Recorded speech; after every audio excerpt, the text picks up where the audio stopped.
안녕하십니까. 반갑습니다. 이공영 강사입니다.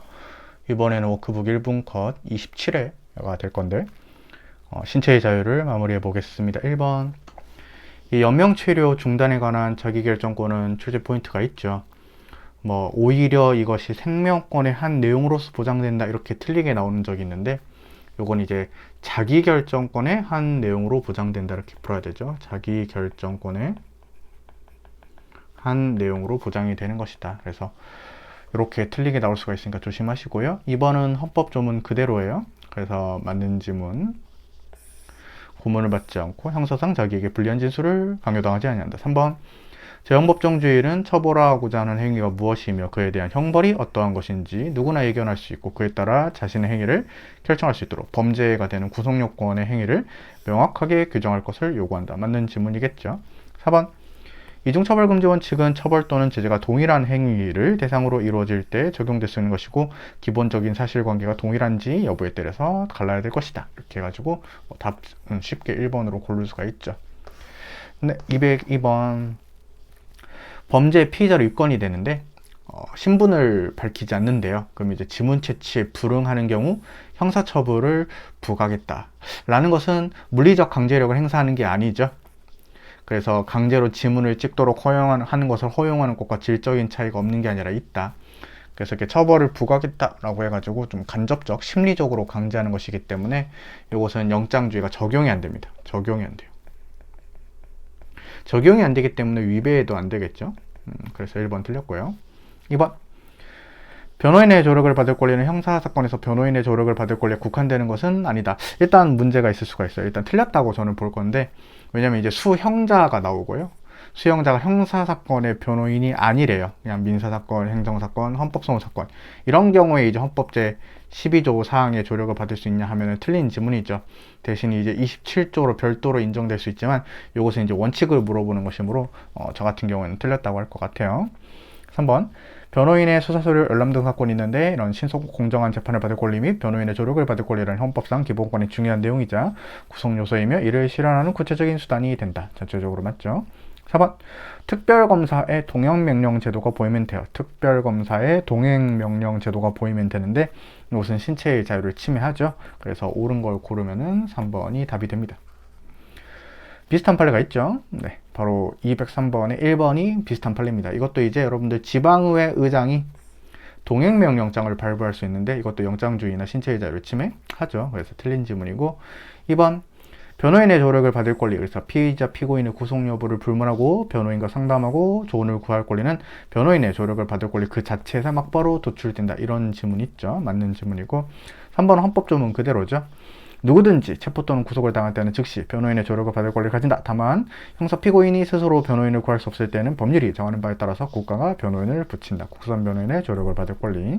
4번 이 조문을 응용해 볼게요. 이 즉시 변호인, 여기서 말하는 변호인이 이제 그냥 변호인이고 다만 이후의 변호인은 국가가 변호인을 붙이는 것이기 때문에 국선 변호인 이렇게 부를 수가 있죠. 국선 변호인은 형사 피고인이 주어가 되어 있죠. 그래서 4번처럼 헌법상 변호인의 조력을 받을 권리가 있는데 특히 국선 변호인의 조력을 받을 권리 요거는 우리가 피고인에게 인정되는 것이 해석함이 상당하다 이렇게 되는 건데 여러분들이 이제 오해를 할 수가 있죠. 왜냐면 이제 여러분들 형사소송법 공부하다 보면은 피의자도 국선 변호인 선임할 수 있지 않느냐 이렇게 되는데 이게 헌법상 기본권을 물어보는 거거든요. 그래서 이렇게 정리를 해보죠. 우리가 형사 피고인의 경우에는 국선 변호인의 조력을 받을 권리가 형사 피고인의 경우에는 헌법상 기본권으로 인정이 된다. 이게 4번 지문이에요.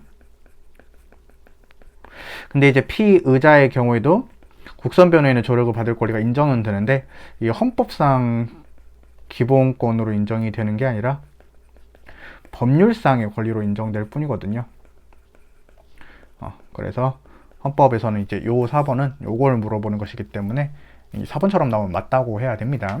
그래서 법률상의 권리로 인정되는 것은 별개의 문제이다. 그래서 1번이 바로 답입니다. 204번 여러분들 전자장치 부착명령 사건이 있네요. 이것은 이제 비형벌적 보안 처분이니까 형벌이 아니고 소급표 금지 원칙, 형벌 부소급 원칙이 적용되지 않습니다. 그래서 우리가 새로이 부착명령 대상에 포함시키더라도 헌법에 위배된다고 볼 수 없다. 맞고, 노역장 유치는 뭐 이렇게 중간에 여러분들 이렇게 뭐 속여서 내는데, 노역장 유치는 형벌과 유사하죠.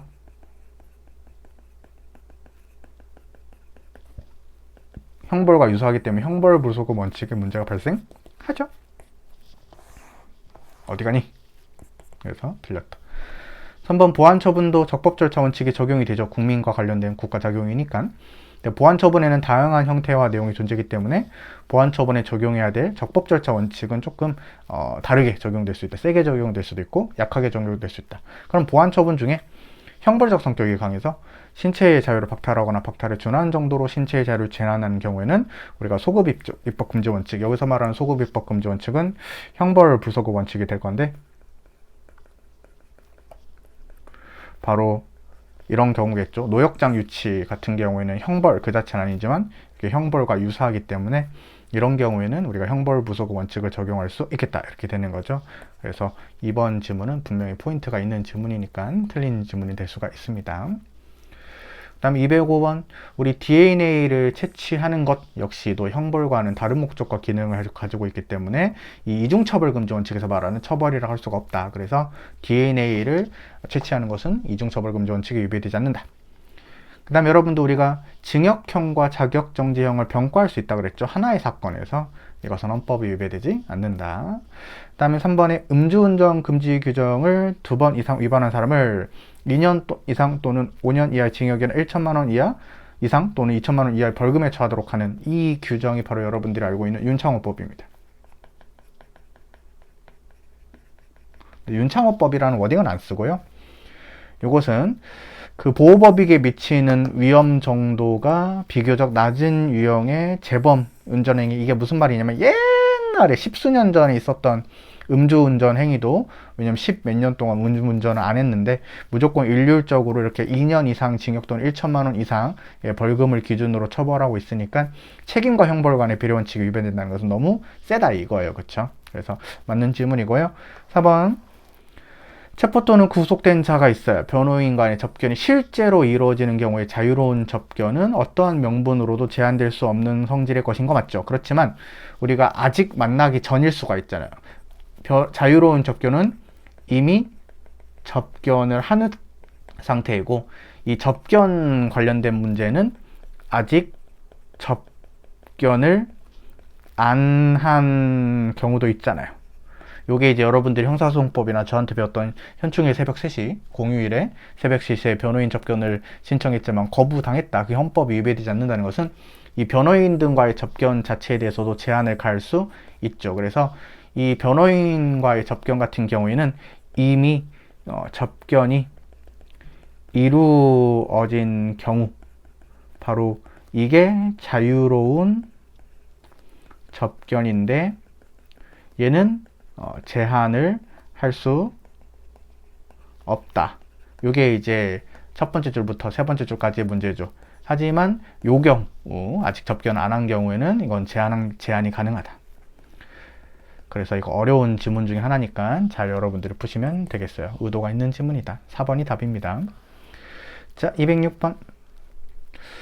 형벌법규는 문헌에 따라 엄격하게 해석 적용해야 되고, 피고인을 불리한 방향으로 지나치게 확장하거나 유추 해석한테서는 안 되죠. 하지만 우리가 어느 정도 해석을 해야 되니까 법률 입법 취지나 목적, 입법 영역 등을 고려한 목적론적 해석이 배제되는 것은 아니다. 맞는 지문.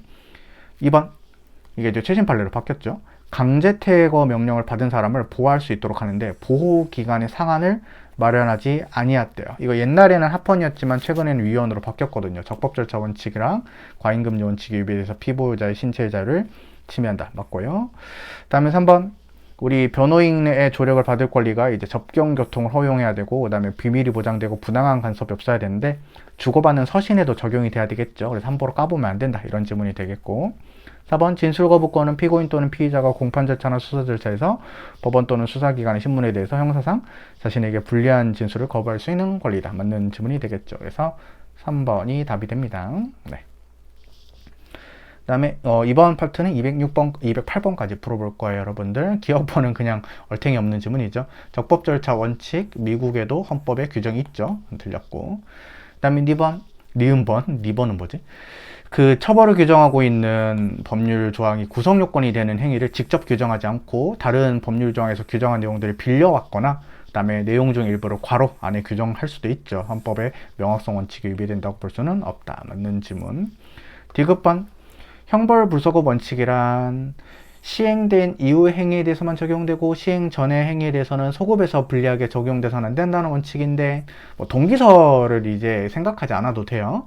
여러분들 보세요. 이렇게 되는 건데 이게 국법이었고 요게 이제 이때 당시에 행위가 있었을 것이고 그다음에 이때가 신법일 거거든요. 근데 제가 봤을 때는 이 경우를 읽어볼게요. 형사처벌을 규정하던 법률이 상위 행위시법, 이게 행위시법이죠. 사후 폐지됐어요. 그 다음에 신법이 만들어졌는데 이 신법이 아마 유리했을 거예요. 이게 아마 불리할 거고요. 근데 여러분들 원래 이제 형법에 따라서 헌법이나 형법에 따라서 이제 행위시법주의나 아니면 이제 형법 제1조 2항에 따라서 이런 경우에는 신법을 적용하는 게 원칙이죠. 신법을 적용하는 게 원칙인데 유리해졌으니까 이런 경우에는 여러분들 우리가 그 부칙이란 걸 두어서 그냥 국법으로도 처벌할 수 있는 거예요.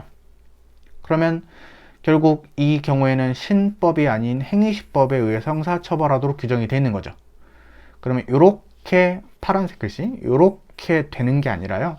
그냥 있는 옛날에 있었던 국법을 그대로 적용할 뿐입니다. 형벌불소급 원칙은 이렇게 소급하는 그림이 돼야 되거든요. 근데 지금은 소급하는 그림이 아니라 있었던 법을 그대로 적용하는 것에 불과하니까 뭐 이게 위헌인지 합헌인지를 떠나서 형벌불소급 원칙이랑 상관이 없어요. 포섭되지 아니한다. 그래서 맞는 지문이죠. 그 다음에 리을번 아까 읽었던 비슷한 지문이죠. 이 진술거부권 관련된 것이 이런 기본권으로 보장이 된다. 그 다음에 미음번 아까 읽었던 지문인데요.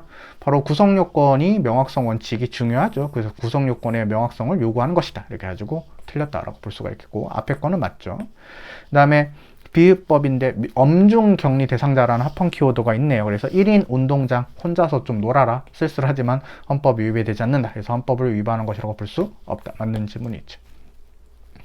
그래서 옳은 것을 골라야 되니까 1개, 2개, 3개, 4개 해가지고 4번이 답이 되겠습니다. 이런 문제는 여러분들 잘 골라놓고 헷갈리면 안 돼요. 틀린 거 막 2개 이렇게 찍으면 안 됩니다. 그 다음에 1번은 운동금지위원이죠. 그쵸? 금치 처분 받는 사람이 운동금지위원이다. 그래서 틀렸고. 그 다음에 2번 우리가 그 유사석유 제품 제조 행위가 별도의 구성요건이고요.